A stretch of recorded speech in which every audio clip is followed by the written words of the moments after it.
Sex Talk, Derek and Miley, 'cause sexuality is tough.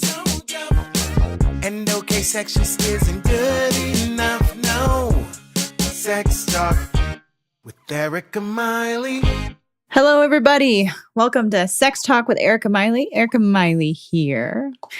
I'm glad to be with you all this week.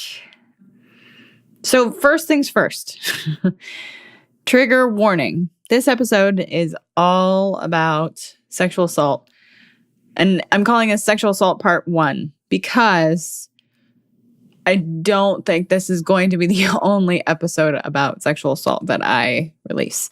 The biggest reason for it, the reason I'm doing this episode at all, is around the world, this is a conversation that we're having, and especially here in the US, things have happened in the news that have basically poured gasoline on this conversation about sexual assault and sexual assault victims and perpetrators. So first, I want to say, the biggest reason behind this episode is I have worked with both victims of sexual assault and perpetrators of sexual assault. Second, I myself have dealt with sexual assault twice in my life. The first, when I was a child, I was about 4. And second, while I was in high school, I was about 17. I'm not going to go into the details of those two experiences of my life. I just say that because it contributed to who I am today.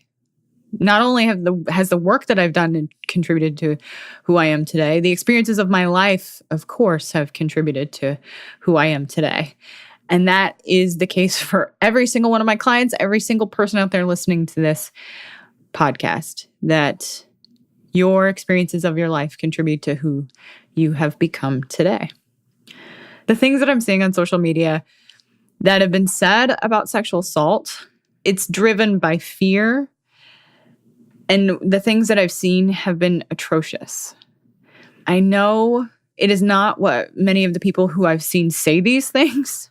It's not part of their values. The things that I've seen said by people that I know personally, I know their character. I know who they are. I grew up with some of them, or they were the parents of people I grew up with, or whatever the case may be. I know for a fact that those things that they have said on their social media do not align with the values they hold as people. So I want to address that first. As a country, we have a serious problem with how we deal with talking about sex to our children and ourselves. Let me say this right now. Sexual assault may have the word sex in it, but it is not that. Sexual assault is about power and control and not about pleasure and consent between two people. And I think that's a really important thing that we need to understand right now. The other thing is, I really believe America as a whole needs therapy. We need to come back to being human and recognizing the humanness of the other person on the other side of the screen. Some of the things that I've seen posted on social media are very similar and echoes of the things I heard my clients say when I was working with people who have committed sex offenses. The things these clients said were not because they were monsters. They're not these mythical, evil things that go bump in the night. They're people that said these things because they have great shame and fear and have a giant lack of understanding of their own physical and sexual arousals. This seems to run parallel to what happens when someone is public about being harmed. When someone says, hey, this is what happened to me. Someone will hear their story, will hear their pain, and they get afraid and they don't know what to do with it. So they often respond with, well, what was she wearing? Or what were you doing? What were you doing that you deserved it? Or the thing that I've been seeing lately is, How would you feel if this was your son being accused? Woo, folks, time to pull back. Time to take a deep breath and really, really think before you speak or log on to any social media of any kind. Saying those things may take some steam out of the angry teapot, but it is a red herring. It is not real. Anger is a secondary emotion. It is a sign of other things, typically fear and sadness, and other various versions of fear and sadness.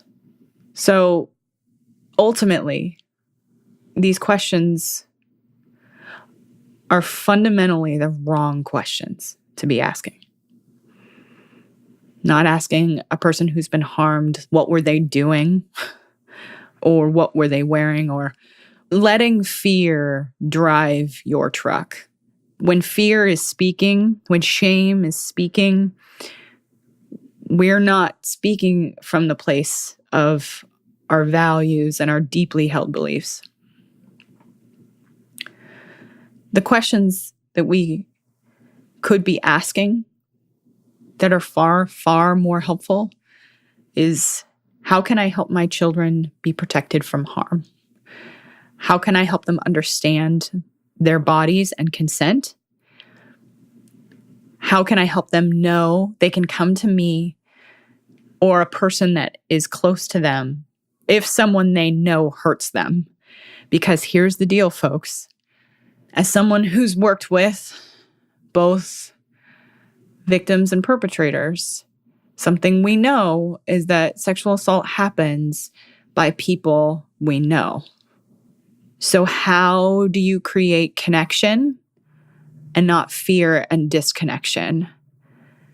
Because the people in your life, specifically your children, need your connection, not disconnection right now.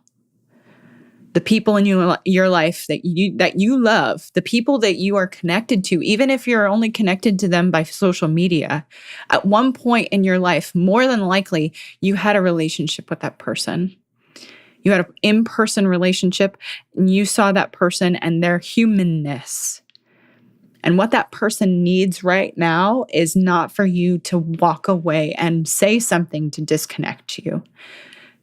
They need you to take a deep breath, call on your courage, and sit in the discomfort and start asking questions. And those questions need to be more like, how can I help? How can I be with you? How can I sit with you? I know what I'm saying is incredibly difficult. When we have negative emotions, one of the first things we typically do is want to run from them, avoid them, or yell at them to make them go away. But that doesn't work. I often use this analogy with my clients. I say, have you ever tried to put a garbage can over a geyser? It might work for like a second. But then it'll just fly off. Our feelings are very similar. When you avoid them, when you push them down, they will pop up. And it seems that many people are allowing those emotions to pop up and out on social media. So I ask you, the next time, before your next post, whether or not you believe if someone was harmed or not, that's not the question. This is what I want you to try. And this is honest to goodness. I'm not being snarky or accusatory in any way, because I understand that this, no matter if you've experienced sexual assault yourself, or if you're listening to someone tell you they've experienced sexual assault, it is an extremely scary thing to hear. And that is my belief. That is where these responses are coming from. Fear. So this is what I want you to try. The first thing that I want you to try is I want you to turn on curiosity. And what that means is I want you to turn on your detective cap. I want you to actually think about it this way. Not that you're going to get in a debate with somebody, because people say that all the time. They say, oh, I'm just debating with you. Debate has a winner or a loser. It does not equal connection with the person you're talking to. When you're trying to create connection, you're trying to create a win-win for both of you. And one of the things you can do to get there is to turn on your curiosity. So when you turn on the curiosity, what that means is you take a deep breath, try to get control of your physical body, because a lot of times when there's fear happening, when there's sadness happening, we have those physiological responses that are hard to control. That's fight or flight or freeze. You don't have much control over those things. So taking a deep breath actually tells your body, tells your heart rate to reduce so that you can gain control again. Now, being curious, what I want you to try is saying, hey, help me understand this. So rather than, so you're asking an open-ended question, curiosity will allow you to gather data. And that's what you need in situations like this. Rather than accusing somebody and getting yourself or them backed into a corner, you need more data. You need more information.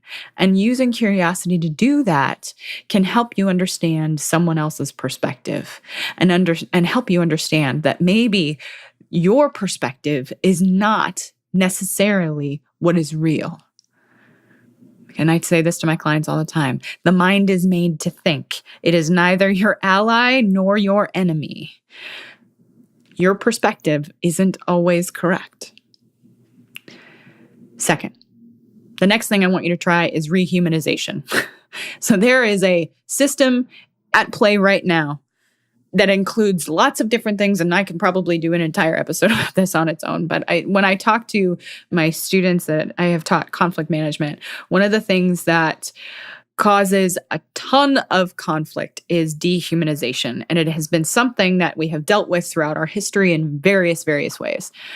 But right now in particular, that is one of the things we're dealing with. If you are in one camp, you're not in the other, and that means you're bad. So if you are blue or red, if you're a Democrat or Republican, or if you're a pro-life, pro-choice, whatever it is, whatever camp you're putting yourself or being put into, that keeps you separate from another person. That keeps you disconnected from someone's humanness. And I actually argue, and this may not be a popular argument, but I argue that social media on its own is dehumanizing, because we can just put something out into the world and see no repercussions for it. You can yell about things, see no repercussions, and neither do you see a human face when you say those things. So, rehumanize. How I want you to do that is I want you to actually have a conversation with somebody in person. Now, it may not be possible for everyone. It might have to be a phone call where you actually have to hear someone's voice. And I want you to use that same other tool, that curiosity and rehumanization go together. They go right, they stand right next to each other. They have to go together, because for you to understand someone else's perspective, what their experience of the world is, you have to be curious about it and not immediately think that they are wrong just because they have different words than you, because they may disagree with you. Just because their experience is different than yours does not make it wrong. And just because your experience of it isn't the same as someone else's, it doesn't make it wrong. Here's the third thing. I know we are all using social media. I use social media all the time for my business. I use social media for my podcast, obviously. I really want you to log off. All of us need a social media day break. Walk away. Log off. You don't have to delete anybody. You don't have to, if you need to unfollow people from your feed, whatever. I'm not all invested in that. What I want you to do is log off the social media. Before you say something, if you feel afraid and scared, or again, angry because of something somebody else has said, log off. It's okay to seek in-person perspective. Call somebody you know, somebody you love, somebody you trust. Maybe ask that person that you know and trust and love if they've ever dealt with sexual assault and what life is like for them. They don't have to tell you their story because not everybody deserves our stories, right? But maybe try to understand what life has been like for them. Make it real for yourself. Make it concrete. Not just this thing you've seen on TV, not just this post you've seen on Facebook, not just this post you've seen anywhere else. Make it real. Because if it's real and if it's human, you're more likely to try and understand it rather than just put yourself or someone else backed into a corner and having reached no understanding at all. Just yelling into a black hole. I do want to say this because I think it's extremely important for people to understand. And I'm going to put this into the show notes so that if you would like to read this yourself, you are more than welcome to do so. I pulled up some of the research that I've read from my time doing work with perpetrators of sexual assault. And one of the research studies that I think is important to reference here is one that I actually used in my groups a lot, because many times when clients were dealing with a massive amount of shame and fear, there is this deflection. I didn't do it. I'm not that kind of person. Look at all of these people that love me and cherish me. They don't believe it either. There was lots and lots of that kind of deflection in the groups that I ran. Lots and lots of, there's no possible way. Because guess what? Again, our brain is neither our ally nor our enemy. And if we've done something that is absolutely completely different than our values, our brain will go to great mental gymnastics to convince ourselves otherwise. Does it make it any less true of the thing that we did? No, it does not. It just means that it's our brain's way of trying to protect ourselves from things that feel awful. When you have to face something negative you've done or harm you've caused, it's an incredibly difficult thing to do. So I just want to talk about this study really quick because I could go on in many, many rabbit trails here. But this study is called False Allegations of Sexual Assault, an analysis of 10 years of reported cases. Okay, so this is not one study that was done for a limited amount of time on a small population. No, this is an analysis of 10 years. This is a large study. This study was done in 2010, and all of the authors and everything will be there so that if you would like to find it. It was very easy to find through Google Scholar, so I encourage you, when you're logging off your social media, go right over to Google Scholar and check this out if you'd like to. So the rate of sexual assault false accusations is between 2 and 10%. So we've studied this.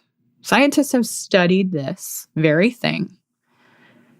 And the rate of false accusations is between 2 and 10%. So if that's the number, please add that to your data collection in your head. That more than likely, if someone is sharing with you the harm that someone else has done to them, more than likely what they are saying to you is true. More than likely, the pain they endured actually happened. And imagine what it does to that person when you question that, when you say to them, well, that's just one side of the story. It doesn't mean that false accusations don't happen, but what it does mean is that the percentage that they do happen is incredibly small. So please, add that to your information that you have in front of you. This episode is not meant to be political because guess what? Sexual assault is not political. It happens every single day.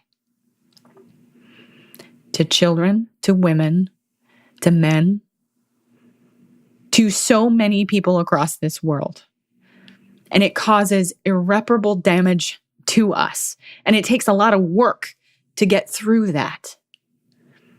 It takes a lot of work with people like me. People come to me. People come to my colleagues so that they can get through this pain, so that when they face their families, when they're with their friends, that they're completely there, they're present, they're connected to them, because pain like this disconnects you from others, makes you hurt, makes you scared. So, to all of you that are afraid and scared out there right now, please get help. Please. If you need help finding a good therapist, I'm happy to do it. You can shoot me an email, erica@ericamiley.com. I'm happy to help you find somebody in your area if you're not in my area, which my clients are Washington State. So if you're in Washington State and you need help through this, you just contact me. I'm happy to help. And if I'm full, I will help you find somebody else as well. This is important. And again, it's not political. Thank you for getting through to the end of this episode. I know this episode's going to be tough. It's not the usual fun stuff. Because guess what? Sex is a lot of fun. Sexual assault, again, remember, is about power and control. It's not about sex, not about pleasure. So I will post, again, all of the information in the show notes. If you do want to get in contact with me, again, erica@ericamiley.com. You can find me on all the socials. I'm pretty active on Instagram in particular, @ericamileytherapy. If you are enjoying the podcast, please jump on, subscribe, get that next episode right there downloaded to whatever device you're listening on. And if you're using iTunes, jump on there and rate and review 5 stars, because that helps get this podcast found. I hope you all have a good week. Please find a way to take care of yourselves and maybe think about logging off. Till next time.